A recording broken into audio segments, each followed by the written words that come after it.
بصي يا ست الكل، النهاردة جايبالك وصفة لقمة القاضي. لو عملتيها مرة هتفضلي تكرريها طول السنة. مقرمشة من بره وناعمة وقطنية من جوه، وطعمها ياخدك على طول لأجواء رمضان ولمة العيلة. أول حاجة هنبدأ بيها هي الشربات. في حلة على النار نحط 2 كوب سكر ونضيف عليهم 1 كوب ونص مية بنفس الكوب علشان المعيار يطلع مظبوط. مهم جدا ما نقلبش خالص وهو على النار، نسيبه لحد ما يغلي بهدوء. أول ما يبدأ يغلي نضيف نص عصير ليمونة وعود قرفة علشان الطعم يبقى مظبوط والريحة تبقى تحفة. نهدي النار ونسيبه 7 دقايق بس، مش أكتر علشان ما يتقلش زيادة. كده تمام. نرفعه من على النار ونسيبه يبرد خالص لحد ما نحتاجه. ندخل بقى على العجينة. في بولة نحط 1 كوب ماء دافئ ونضيف ملعقة كبيرة خميرة و2 ملعقة كبيرة سكر. نقلب كويس لحد ما يدوبوا ونغطيهم 10 دقايق لحد ما الخميرة تتفاعل وتعمل رغوة على الوش. في بولة تانية نحط 2 كوب دقيق، 2 ملعقة كبيرة حليب بودرة، 2 ملعقة كبيرة نشا، 1 ملعقة كبيرة كاسترد، 1 ملعقة صغيرة بيكنج باودر، ربع ملعقة صغيرة ملح. نقلبهم كويس جدا. بعد ما الخميرة تفاعلت نضيف عليها المكونات الجافة ونبدأ نعجن. نضيف 1 كوب ماء دافئ بالتدريج، نفضل نعجن لحد ما نوصل لقوام طري ولزج شوية لكن متماسك.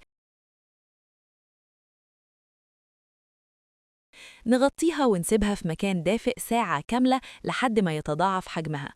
بعد 60 دقيقة هنلاقيها خمرت وبقت خفيفة جدا.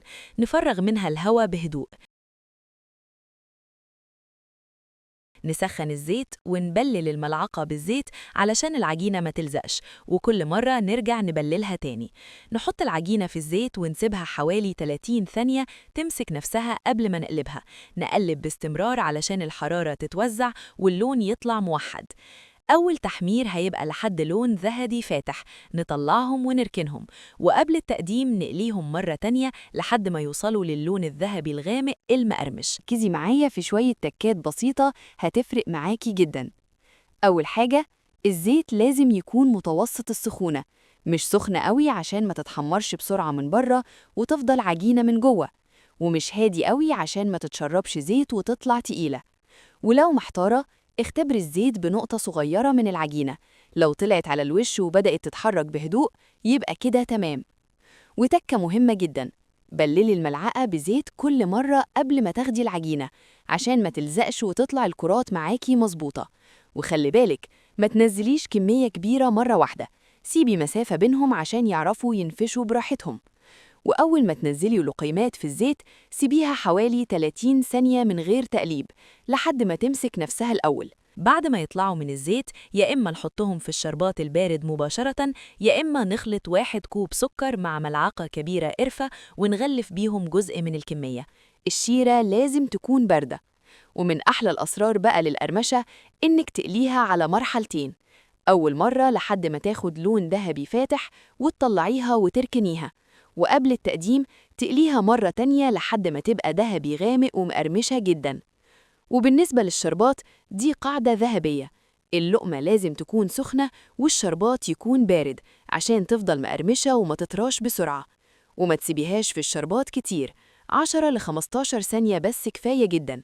وفي الآخر صفيها على مصفاة أو ورق مطبخ عشان أي زيت زيادة ينزل وتطلع خفيفة ولذيذة. وبكده يا ست الكل، لقمة القاضي هتطلع معاكي مظبوطة ومنفوشة ومقرمشة زي أحلى محلات رمضان أكيد. وفي الآخر نرصهم في طبق التقديم ونزين بصوص كراميل أو نوتيلا أو لوتس حسب رغبتك. ولو الوصفة عجبتك واستفدتي منها ما تنسيش تعملي لايك للفيديو واكتبيلي في التعليقات تحبي نشوف وصفة إيه الجاية. وأهم حاجة تشتركي في القناة وتفعلي الجرس علشان يوصلك كل جديد أول ما ينزل. مستنياكي دايما معايا في وصفة أحلى وأسهل. كان معاكم تيسير أبو دهب.